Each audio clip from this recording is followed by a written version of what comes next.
अमरकंटक अमरकंटक छत्तीसगढ़ और मध्य प्रदेश के मध्य स्थित है। अमरकंटक पहुंचने के लिए मध्य प्रदेश से पिंडरा रोड, बिलासपुर और शहडोल से यहाँ के लिए नियमित बसें मिलती। यदि आप ट्रेन से यात्रा करना चाहते हैं तो पिंडरा रोड अमरकंटक का सबसे नज़दीकी रेलवे स्टेशन है, जो अमरकंटक से लगभग 35 किलोमीटर दूरी है। सुविधा के लिहाज से अनूपपुर रेलवे स्टेशन ज़्यादा बेहतर है, जो अमरकंटक से 72 किलोमीटर दूर स्थित है। यदि आप हवाई यात्रा करना चाहते हैं तो अमरकंटक का निकटतम एयरपोर्ट जबलपुर में है, जो लगभग वहां से 245 किलोमीटर की दूरी पर है। हम रास्ते पे हमने बहुत ही सुंदर सुंदर व्यू देखे, सुंदर से तालाब, सुंदर पहाड़ियाँ और सुंदर से मैदान इतने खूबसूरत थे कि हमें रुक कर के हम फ़ोटो खिंचाए बिना हमसे रहा ही नहीं गया और हमने खूब मस्ती की। आप भी आएँ और खूब मस्ती करें। यहाँ का व्यू देखिए, बहुत ही सीनरिक व्यू है और बहुत ही खूबसूरत, दिल को एकदम मनमुग्ध कर देने वाला है। ये नर्मदा नदी का उद्गम स्थल और सोन नदी और जोयला नदी का उद्गम स्थल भी अमरकंटक ही है। रास्ते में हमने उतर के खूब फ़ोटो खिंचाई और बहुत ही हमने एंजॉय किया। मैंने, मेरी बेटी ने बहुत ही एंजॉय किया और रास्ते में हमें ढेर सारे रेनबोज़ मिले। उन रेनबोज़ को देखकर एक नहीं बल्कि दो साथ में रेनबोज़ हमने देखा। मेरी बेटी तो बहुत ही खुश हो गई और वो जाकर के उसने बहुत फ़ोटो खिंचाई। हमने बहुत मस्ती की, इतनी मस्ती की कि हम आपको कह नहीं सकते। हम बारिश के मौसम में आए थे, यानी अगस्त में आए थे, तो हमने बहुत सारे रेनबोज़ देखे। अमरकंटक पहुंचकर हमने होटल बुक किया। यहाँ पर आपको होटल 1000 से लेके 2500-3000 हज़ार तक बहुत अच्छे मिल जाएंगे, वो भी फैमिली वाले बढ़िया होटल, जहाँ आपको सारी व्यवस्थाएं मिलेंगी। नर्मदा मंदिर में नर्मदा कुंड है, जो कि नर्मदा नदी का उद्गम स्थल है। इसके चारों ओर अनेक मंदिर बने हुए हैं। इन मंदिरों में शिव मंदिर, नर्मदा मंदिर, कार्तिकेय मंदिर, अन्नपूर्णा मंदिर और 11 रुद्र मंदिर आदि प्रमुख हैं।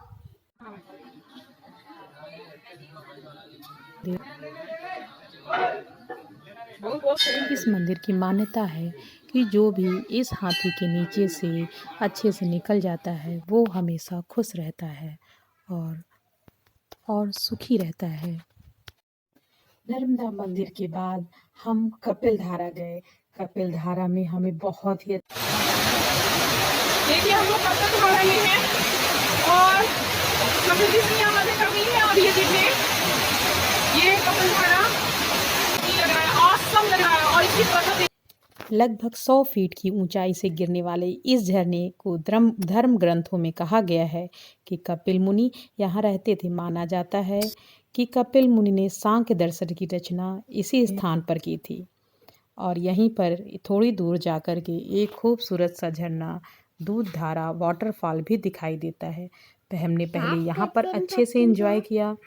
ये प्यारी प्यारी बूंदें बौछार जैसी, बहुत ही अच्छा लग रहा था।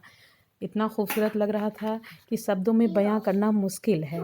उसके बाद हम लोग धारा वाटरफॉल गए, जहाँ पर हम लोगों ने बहुत ही एंजॉय किया। बहुत ही अच्छा लगा, दोनों ही जगहों पे बहुत ही अच्छा लगा। भगवान शिव की पुत्री नर्मदा जीवनदायिनी नदी के रूप में यहाँ से बहती हैं। माता नर्मदा को समर्पित यहाँ अनेक मंदिर बने हैं, जिन्हें दुर्गा की प्रतिमूर्ति माना जाता है।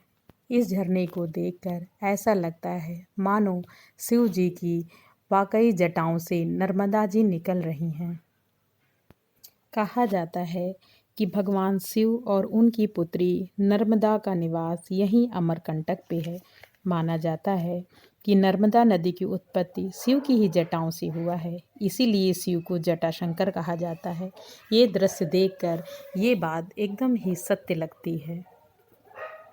मैकाल की पहाड़ियों में स्थित अमरकंटक मध्य प्रदेश के अनूपपुर जिले का हिंदू तीर्थ स्थल है, जो समुद्र तल से 1065 मीटर ऊंची है। ऊंचे इस स्थान पर ही मध्य भारत के विंध्य और सतपुड़ा के पहाड़ियों का मेल होता है।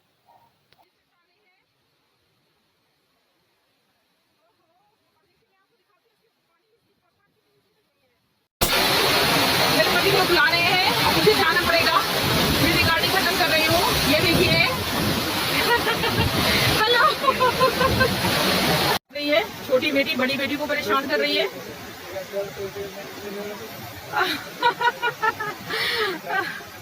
ये देखिए, हो शैतानी। हाँ। इधर देखिए, व्यू मैं आपको दिखाती हूँ कितना खूबसूरत है। ओह माय गॉड, देखिए कितने घने जंगल हैं। सूरज भी ढल रहा है तो आपको शायद फोटो कम दिख रही हूँ, लेकिन बहुत ही अच्छा लग रहा है। ये देखिए, और ये मेरी लड़की है समूह। Come good.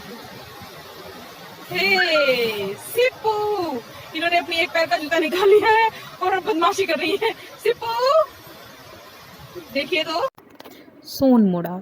सोनमुड़ा जब हम गए तो वहाँ हमें बहुत सारे बंदर दिखाई दिए। सोनमुड़ा नदी और भद्र नदी का उद्गम स्थल है। ये दोनों नदियाँ अपने उद्गम स्थल से कुछ ही दूरी पर मिल जाती हैं और सोनभद्र कहलाती हैं। सोनभद्र उद्गम स्थल से कुछ ही दूरी पर लगभग 100 फीट का झरना बनाती है। इसी स्थान में अमरकंटक का सबसे सुंदर व्यू पॉइंट है, जहाँ से पहाड़, जंगल और झरने काफ़ी खूबसूरत दिखाई देते हैं। महामेरु श्रीयंत्र। सोनमुड़ा के पास ही ये विशालकाय मंदिर है। इस मंदिर की सबसे प्रमुख विशेषता मंदिर के द्वार पर 4 सिर वाली विशाल मूर्तियां। इस मूर्ति के चेहरे प्रमुख हैं। देवी लक्ष्मी, सरस्वती, काली और भुवनेश्वरी का प्रतिनिधित्व करते हैं। यह एक निर्माणाधीन मंदिर है। इस मंदिर का निर्माण सिर्फ गुरुपूर्ण नक्षत्र में ही किया जाता है। कलचुरी कालीन प्राचीन मंदिर। नर्मदा मंदिर के ठीक सामने बहुत ही सुंदर प्राचीन मंदिरों का एक समूह दिखाई देता है।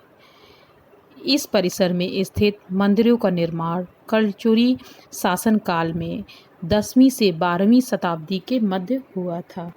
इस परिसर की देखरेख भारतीय पुरातत्व सर्वेक्षण के अधीन है, जिसमें आप अपने बच्चों के साथ जाकर अच्छे से एंजॉय कर सकते हैं। हमने तो बहुत ही एंजॉय किया। माई की बगिया। माई की बगिया माता नर्मदा को समर्पित है। इसे चरणोदक कुंड के नाम से भी जाना जाता है। यहाँ शिवपुत्री नर्मदा पुष्पों को चुनती थीं। यहाँ प्राकृतिक रूप से आम, केले और अन्य बहुत से फलों के पेड़ उगे हुए हैं। यदि आपको ये मेरा चैनल पसंद आए तो प्लीज़ लाइक एंड सब्सक्राइब ज़रूर करिएगा।